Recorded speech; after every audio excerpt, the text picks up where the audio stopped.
Chapitre 7. Les portes du devenir dans l'algorithme de Dieu. Citation. Le but de la foi, de la sanctification et de la bénédiction dans le processus du devenir, c'est la transmission. Genèse 12, 2. Je ferai de toi une grande nation, et je te bénirai, je rendrai ton nom grand, et tu seras une source de bénédiction. Hébreux 13, 7. Souvenez-vous de vos conducteurs qui vous ont annoncé la parole, considérez quelle a été la fin de leur vie, et imitez leur foi. Jean 17, 19. Et je me sanctifie moi-même pour eux, afin qu'eux aussi soient sanctifiés par la vérité. Le devenir est un processus dans le chemin de la destinée, et la destinée a trois portes inévitables par lesquelles entrer. 1. La porte de la foi. Porte par laquelle on commence le processus du devenir. Tu ne peux jamais devenir ce que Dieu t'a promis sans franchir la porte de la foi. La foi est inhérente dans le devenir, elle permet à celui qui était dehors d'entrer dans la famille de Dieu.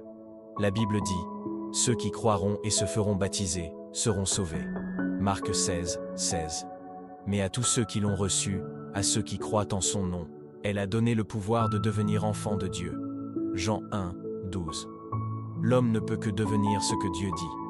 En dehors de l'ainsi dit l'Éternel, ce n'est que des ambitions personnelles, des rêves égoïstes qui ne mènent qu'à la perdition, car le devenir ne commence que dans la maison de Dieu, c'est-à-dire dans le salut.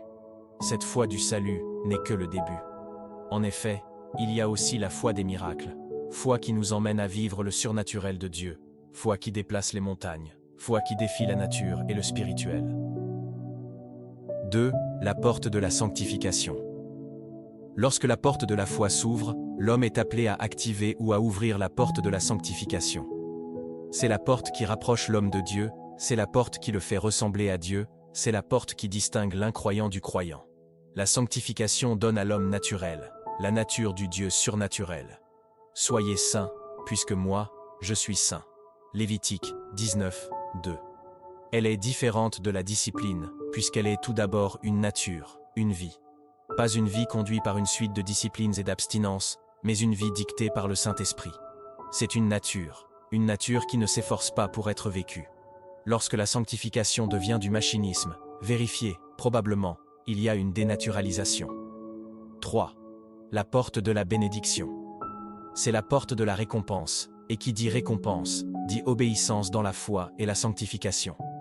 Elle s'acquiert, et elle se travaille, c'est-à-dire, elle est une récompense qui doit être encore multipliée. Proverbe 22, 4. Le fruit de l'humilité, de la crainte de l'Éternel, c'est la richesse, la gloire et la vie.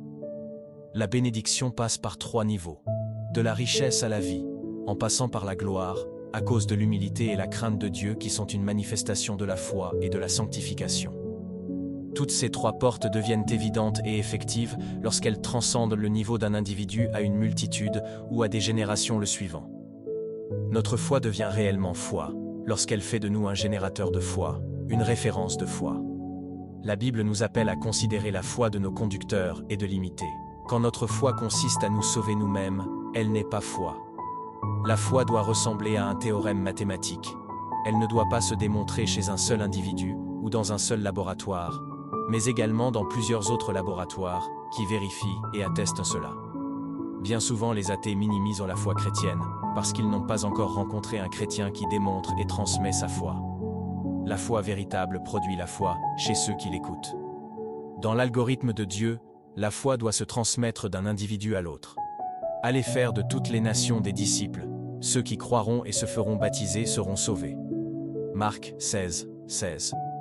Ce que tu as entendu de moi en présence de beaucoup de témoins, confie-le à des hommes fidèles, qui soient capables de l'enseigner aussi à d'autres. 2 Timothée 2, 2. Conseil de l'apôtre Paul à Timothée, son fils dans la foi. La foi véritable fera de toi un père dans la foi pour ton entourage. La vraie sanctification porte en elle la sanctification des autres. Jésus-Christ se sanctifiait pour ses disciples. Parce que la sanctification est un parfum qui influence tous ceux qui entrent en contact avec elle. Elle se fait dans le secret, mais se reconnaît en public. Le plus haut niveau de sanctification, c'est quand elle veille à ce que d'autres se sanctifient, non pas d'abord par la prédication, mais par la qualité de sa vie. La vraie bénédiction est celle qui fait de celui qui la possède une source de bénédiction. Abraham est un homme qui a vécu dans l'Antiquité, à des milliers d'années avant Jésus-Christ et des milliers d'autres de notre ère. Mais jusqu'à aujourd'hui ses descendants sont bénis. Parce qu'il n'était pas béni que pour lui, mais également pour des générations après. Le but de la foi, de la sanctification et de la bénédiction dans le processus du devenir, c'est la transmission.